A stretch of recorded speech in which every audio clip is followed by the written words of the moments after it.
but I wanted to begin with the plague that is Tyreek Hill.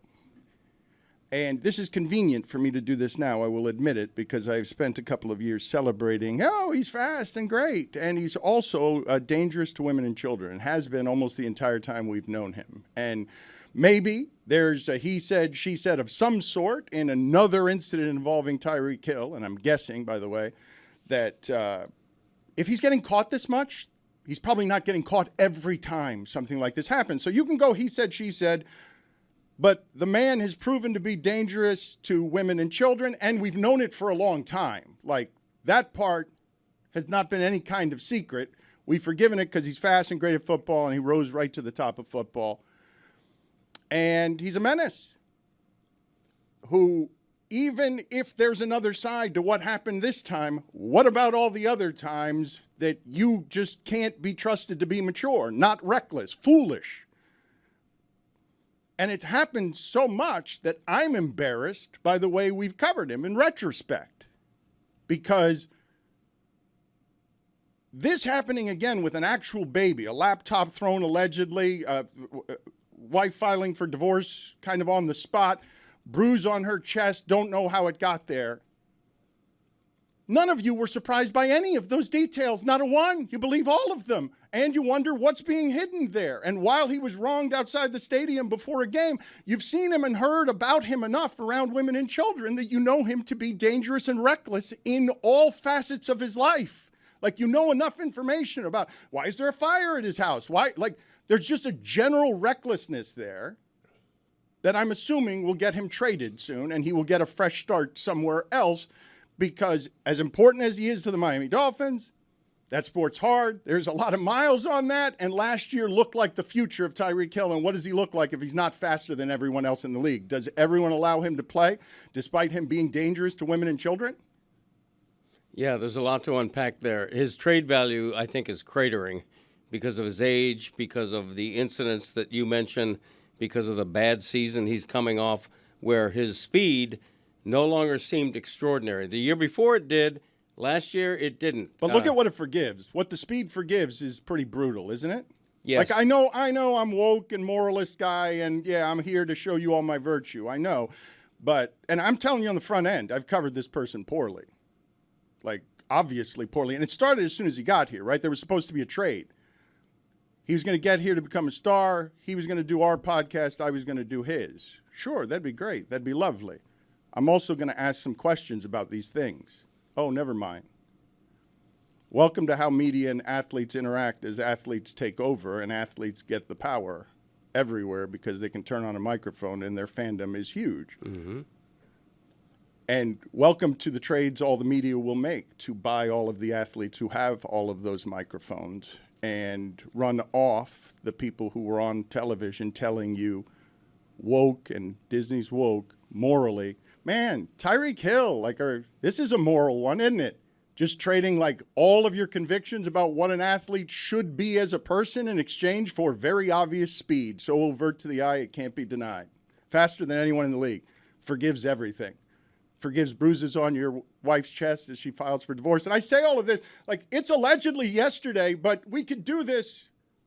We know all of this is true. Like, he's dangerous. Look, we have enough information. We don't.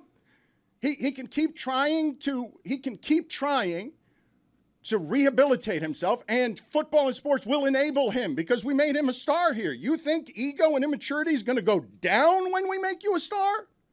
Even when you include the times where the perception is he was wrong, even when we've kind of deduced, no, he was wronged in this instance, there is still a pattern of behavior that you can't ignore. Constantly being found in bad situations, even when he's innocent. Like things like his house catching on fire while he's a victim there, you wonder what is going on in this life. What does this person's life look like? And it's been the case before you acquired him. And it's been ever present while he was here, while he was being voted by his peers to be the top player in the league. It is curious, though, that the flames seem to get higher the second that arrow starts pointing down. And I'm just saying that. Agreed. And I'm guilty of it. As someone that's riding sidecar here on this Dolphin thing. Mike, I'm looking in a mirror here, and I do not like what I see. Like, I have not talked like this about him, and it's easier to do when he's not that good anymore. Like, I feel like I'm too. I'm not even sitting here. I'm not hitting you with self-righteous here. Like, You're owning up to it, but what naysayers will say is, like, you're owning up to it now. Awfully convenient when he's dipping. Buddy, but that's what the moral conundrum is. And you sat out the Deshaun Watson Browns, and that's I was amazed that you did it. You made a moral stand, and you made it publicly, and you were right. I didn't do it that way. Well, this is part of the problem, is it not? Like, that even a voice like me, allegedly progressive, will dance on the line of wherever it is that you find, well, he really helps my team. He makes me feel good. He's interesting to cover. A regional team for 25 years that hasn't won a playoff game in a longer drought than anyone but the Raiders. A team I've seen over the course of Greg Cody and my lifetime go from the winningest franchise in sports, a source of pride throughout the country, to a regional sports team that does not matter at all nationally, and doesn't for a quarter century. I'm just trying to speak for parts of the audience, though. I made the decision that I made with Deshaun Watson and the Cleveland Browns. I have plenty of friends that were Browns fans that continue to tough it out. I don't judge them at all. I don't judge anybody that has a Tyreek Hill jersey. I really don't. I know it's complicated. In all facets of life, in art and in sports, you're going to be faced with these conundrums, and you're going to be hypocritical with a lot of them. Not every generation has been faced with these kinds of moral conundrums as pendulums in society swing. It's a complicated thing. I don't really fault anybody for it. I would say that we could have deduced from allegations, convictions, deals that were made, suspensions, reporting that's been done, even before he entered the league while he was still in college. We could deduce this guy ain't great. He's not a good guy. He's certainly a good football player. He's an elite football player.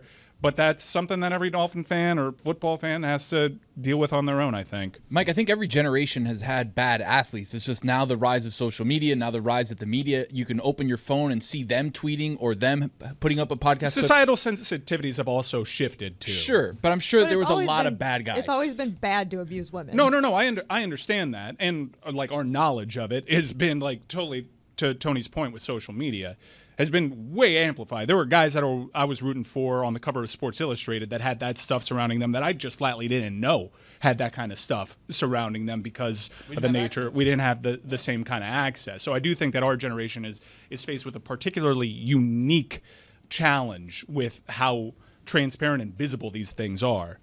Well, this goes back to college, of course, with Tyreek abusing women and recidivism. What's the word? Recidivism. It's a tough one. That's a tough one. Yeah. It happens. It happens, right? It's a real thing. It's why people who are in jail tend to go back to jail. You know, and he gets no benefit of doubt now. That's the only thing I feel a little bit uncomfortable about now. When his house catches on fire, that's not necessarily him doing a bad thing. Last year before the season opener, when the cops stop him and he's in handcuffs before the Dolphins game, because of his past, you assume that he did something wrong. That's the first instinct. It turns out he didn't. The cops apparently were overly aggressive. In this case here, his wife files for divorce. He apparently did something wrong, but we're looking with a magnifier at this. Okay, there's usually two sides to a divorce. I'm not apologizing for whatever he did or whatever his wife says he did, but because of his past, he gets no benefit of doubt. I'm not saying he should, but that's the situation he's in, and that's a situation that he's built for himself. If I may, in the middle of what Greg Cody said there, again, his voice is a disaster. I got my water. Somehow better today, though. He said I got my water. He tried to say recidivism, didn't do it correctly, but also didn't define it for the audience really. So it was just a word said poorly that many people don't know. Oh, just really poor communication. Give a stray word. All those. I was like, whoa, Yes. where'd that come So from? what- Very breathy. It is the inability to stop being a serial offender or Right. mistake maker. Ah, If you're a gotcha. recidivist. Yes. So I know Thank you know you. it's obvious, Right. but it may not be. It's Yeah. I thought it was a common word. put My it on bad. the poll at Le Batard Show. Do you know the word recidivist? And can you pronounce it? The thing that I wanted to go back on is just in the middle of everything that you just said, and honest to God, it would be dark funny if it weren't the opposite of that. just the phrase "when his house catches fire." Like, and just in the middle of what has been Tyreek Hill's time here, there's a house catching fire, and we're all like, yeah, it does look like something that could happen to him. Even when there isn't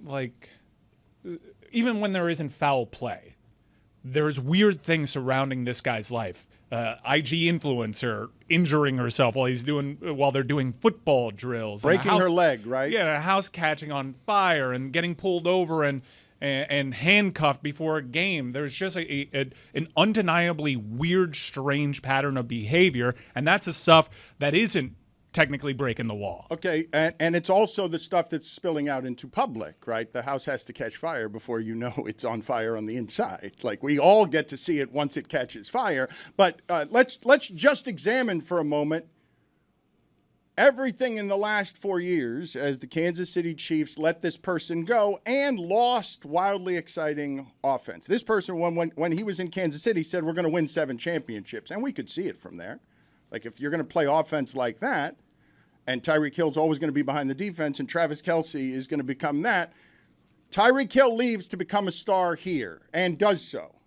And does so with a great deal of cheerleading locally from the starved fans and journalists who were very excited to have a football team matter. And so in the places where the system falls on the woman, because I told you, Anna Kendrick has done a great movie, a horror flick on Netflix, that the greatest danger to women by far is just men, just the way that we are, clumsy and violent and repressed and damaged, and everything that you've seen happen in this country between men and women when it doesn't really seem like men love women. It feels like a lot of times men hate women. Domestic abuse is an enormous problem throughout our country. And Tyreek Hill, somebody that we knew, Mike just said, not a good guy. Do you know how infrequently? Sports television does not have that. Sports radio does. Good guy, bad guy. Like, just say, that's a bad person, a bad human being. Like, that's not something you see a lot in sports coverage. Coming in here, we were all part of Tyreek Hill's cleanup. This is a person, this is a person that we have seen all of this play out in public. He has become a star. He's become a star in Miami. He represents the city. And he represents this city, this shitty. And he's one of the few guys that have been subject to, I don't even know if Greg wrote the Go Get 'em column for Tyreek Hill, but Greg is a long-time columnist that has covered this team. You know how infrequently the big swing for the major NFL-proven superstar never really connects for the Miami Dolphins. It never fails. And this market rallied around him after that electric first season. Right. And they were convinced of all the NFL films, whitewashing of this is a changed man and all that, because they were really excited to have someone like that. They had never really had someone like that outside of Ricky Williams. Tyreek Hill's one of the very few superstars that came over here and somehow got better. Right. I mean, it had been since Dan Marino where the Dolphins actually had a guy who you go, this is the best player in the league at his position. We have what everybody else wants. That was Tyreek Hill after the first season. And at that time, it's almost a feel-good story in the sense that, okay, he had these problems when he was pretty young in college. It's been a few years now. He seems to be clean. We're going to forgive, right? We're going to forgive. He had problems on the Chiefs, too. Look, we laundered him. Come on, man. Come on. Like, Miami did some laundering here. We know what this is. It's fast. We like it. It makes us feel good. We'll snort it. He makes the team fast. Holy, the boy genius on the sideline. Look what happens when you got a fast guy who's faster than everyone else. And he gets arrested outside the stadium, and he's knocking over people on a boat, and he's careening wildly through Miami. Forgot about the boat incident. Back of the head slap, yeah. There's so many that we've Yeah, forgotten. that's true. No, but we laugh. No, look, I don't know how to do this correctly without telling you that I am embarrassed looking back at the last 3 years. Should we get you a mirror? Yes, please. You know what? A rear view mirror, though. No, I want to look in the mirror and be disgusted by myself. Right. Put a mirror right here, so in front of the camera, so I can just stare at myself in public self-loathing and explain to you just how embarrassed I am by what this show has done. I'd like to hear from Jessica on this, because I have felt times talking about this that I am not strong enough, and I have felt that she has been maybe gentle in allowing our show to on Tyreek Hill specifically to let some stuff go that was that it felt from where I was standing like that would land on you as like, oh, these guys don't actually know how to talk about this. I agree. Yeah, I mean, not everyone in Miami was thrilled about that signing. I think a lot of people, especially in the media, like to wash over the numerous problems that he had before he came here and just say like, well, that's in the past now, you know. They never found him guilty of this or that, whatever. But that is also, I think, the responsibility of the league and of the Dolphins to make choices about what kind of people they sign and of what kind of people play in the league. And time again, it appears, as we've seen with other athletes like Deshaun Watson, there's a pretty low bar. Like, there's a pretty low bar you have to clear, and then you can come back and play again, and people will buy your jersey and cheer for you.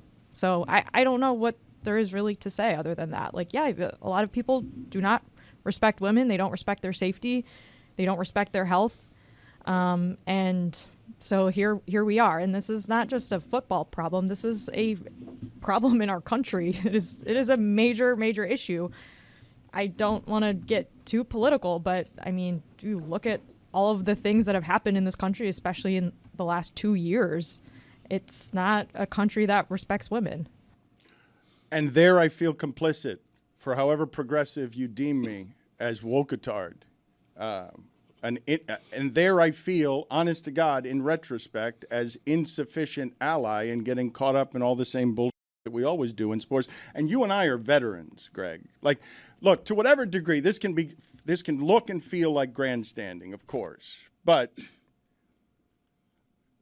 Miami can't be proud that represents it. Like, wherever it is your sports allegiances lie. Really? We've got a guy in our huddle who just simply, I mean, I'm not being flammable on rhetoric. He's dangerous to women and children. Like, but in moralizing like that, and I'm sure I annoy a whole bunch of people, and somehow what Jessica said was political. You tell me how it was political. I know how it's become political, but that ain't political, what she just did. We beat our women in America. Domestic abuse is a problem.